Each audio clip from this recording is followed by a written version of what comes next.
Assalamualaikum warahmatullahi wabarakatuh. Kami dari kelas 11 3B04, Prodi Sistem Informasi Akuntansi, kelompok 10 akan menampilkan hasil presentasi kami mengenai Sistem pengiriman barang secara komputerisasi. PT Citra Van Titipan Kilat. Saya Ayu Medianingsi dengan NIM 1119097. Saya Dwi Kurnia Putri, NIM-nya 111900762.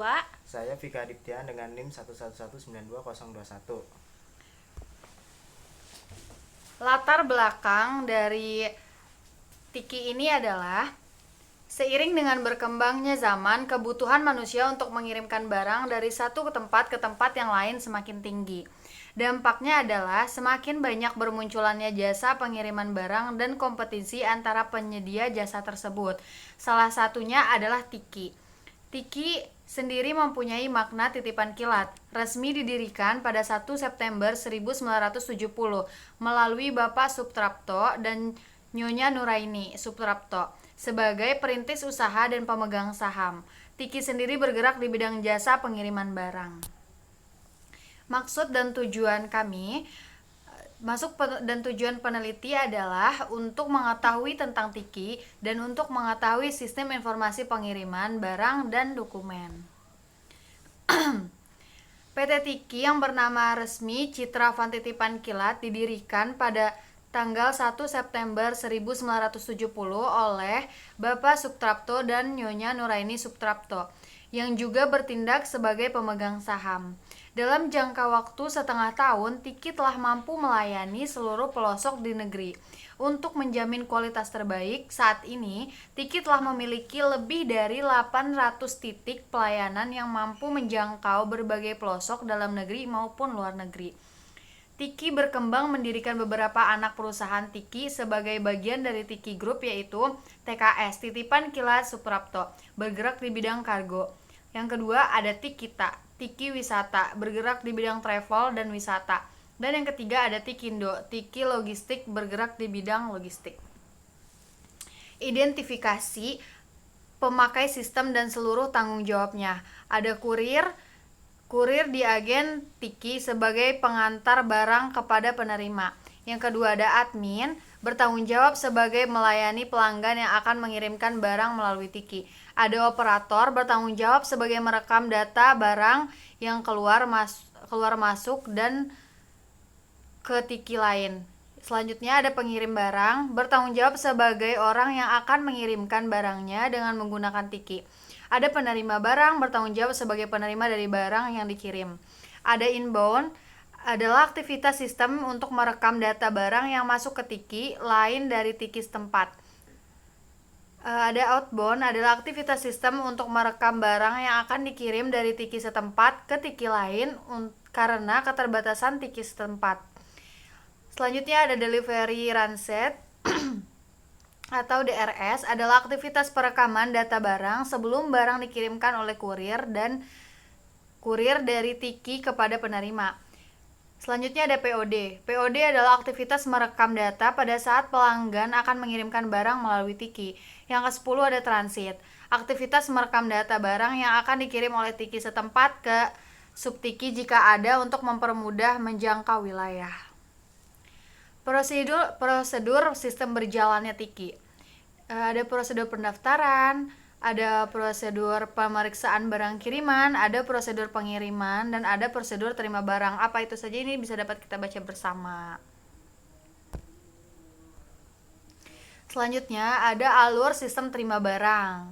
Nah, ketika kurir menyampaikan barang kepada penerima, kurir memberikan lembar POD kepada penerima dan menandai POD tersebut sebagai bukti bahwa barang sudah diterima oleh yang berhak.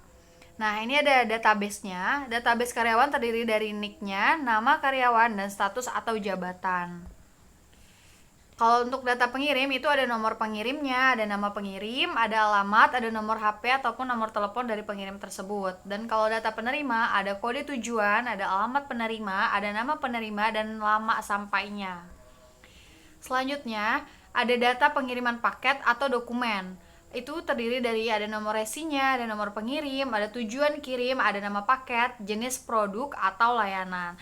Yang kalau data tarif pengiriman paket atau dokumen Juga terdiri dari nomor pengiriman, daerah pengirim, daerah penerima, berat, dan tarif. Dan biaya yes, itu terdiri juga dari nomor pengiriman, nama paket, biaya atau ongkos kirim, packing, asuransi dan admin, dan total biaya tersebut. Nah, elemen-elemen pada activity diagram. Ada start point, end point, activities, frog, join, decision, dan sweep land.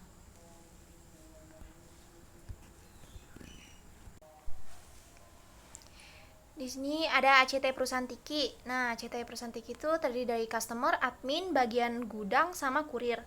Ini dari customer, barangnya datang, terus tanya harga pengiriman barang. Nah, si customernya itu nanya ke admin, adminnya itu ngasih tahu harga. Kalau misalkan yes, itu tinggal nyiapin formulir. Kalau misalkan no, berarti enggak. Nah, kalau misalkan yes, menyiapkan formulir, terus si customernya itu mengisi formulir, baru membayar biaya pengiriman.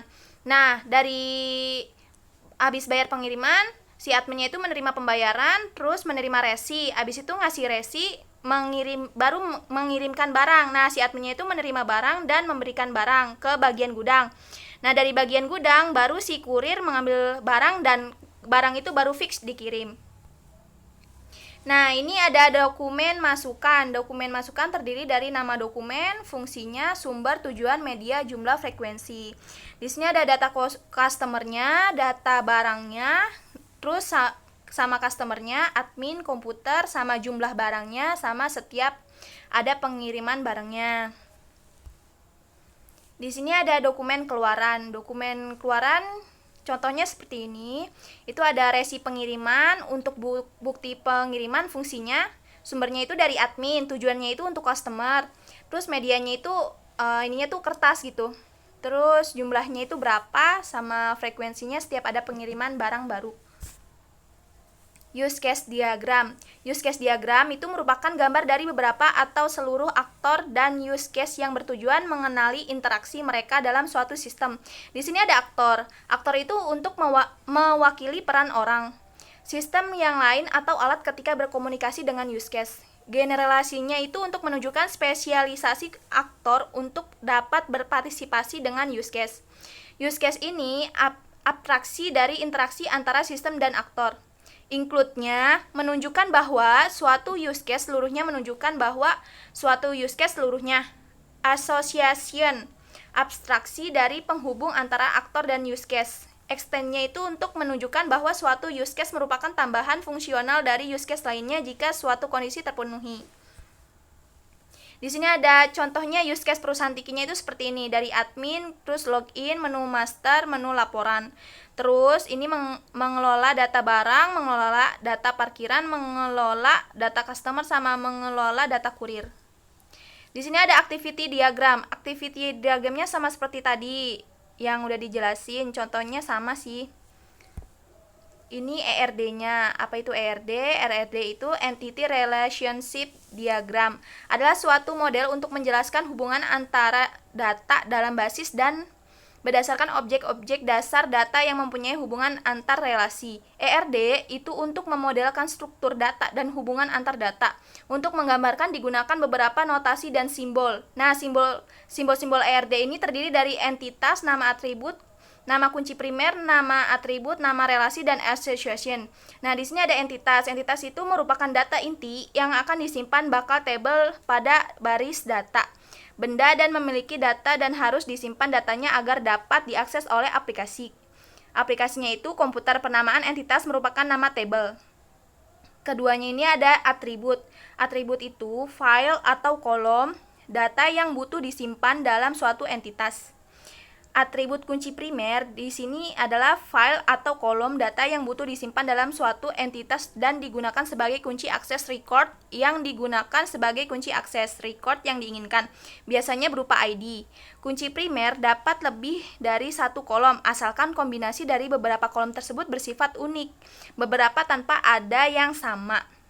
Atribut multinilai atau multi-value adalah file atau kolom data yang butuh disimpan dalam suatu entitas yang dapat memiliki nilai lebih. Limanya ini relasi-relasi yang menghubungkan antar entitas, biasanya diawali dengan kata kerja. 6. Asosiasi penghubung antara relasi dan entitas di mana kedua ujungnya memiliki multiplisi kemungkinan jumlah pemakaian. Jumlah maksimum keterhubungan antara entitas atau satu dengan entitas yang disebut kardinalitas. Di sini contohnya. Nah, di sini ada contohnya customer, mengirim barang, paket, kurir, admin.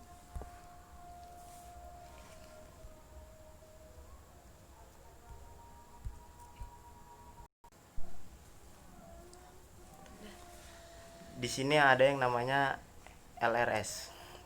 Pengertian dari LRS atau Logical Record Structure adalah representasi dari struktur rekod-rekod pada tabel-tabel yang terbentuk dari hasil antar himpunan entitas.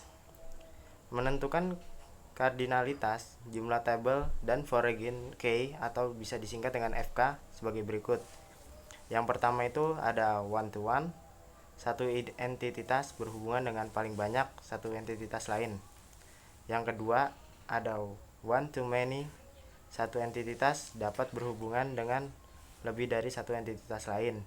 Yang ketiga itu ada many to many, beberapa entitas dapat berhubungan dengan beberapa entitas lain.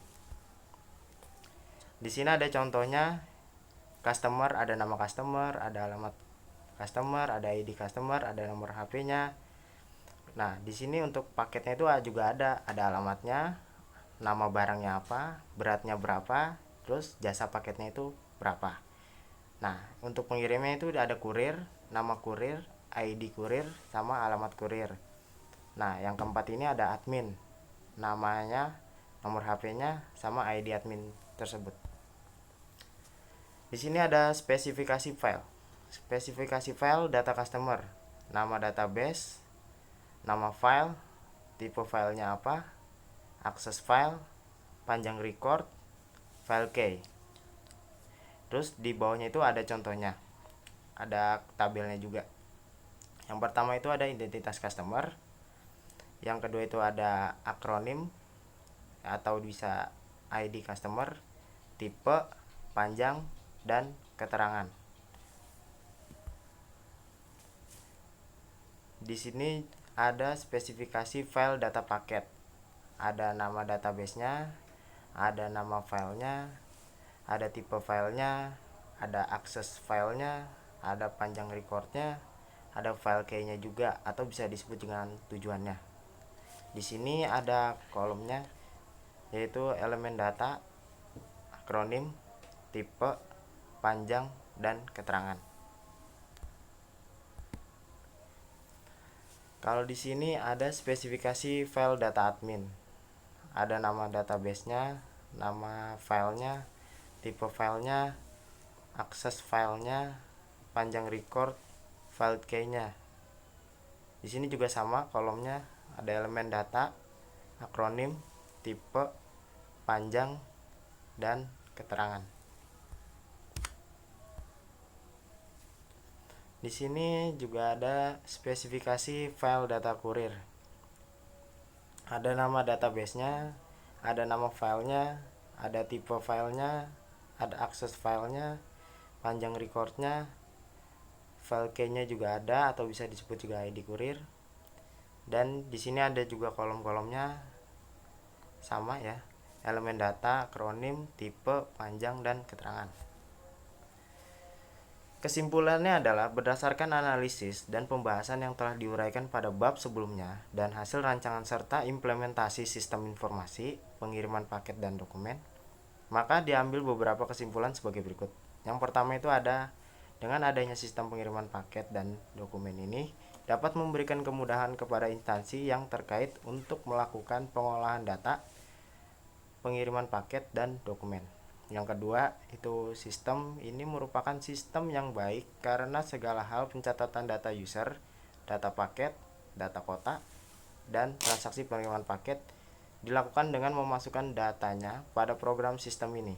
Yang ketiga, pengolahan data yang cepat, berkualitas, dan lancar ini sangat diperlukan oleh semua tipe organisasi guna membantu dalam mencapai tujuan atau sasaran organisasinya. Yang keempat, keuntungan yang diperoleh dengan adanya komputerisasi pengolahan data ini dapat digunakan antara lain, yang pertama itu ada menghemat waktu untuk pencairan data dan pencatatan data. Yang kedua itu dapat menyajikan informasi secara cepat, tepat, dan akurat. Yang ketiga itu ada tata letak dari program dan bentuk output diatur sedemikian rupa sehingga mudah dimengerti, mudah dibaca, dan dapat dilihat isinya dengan cepat.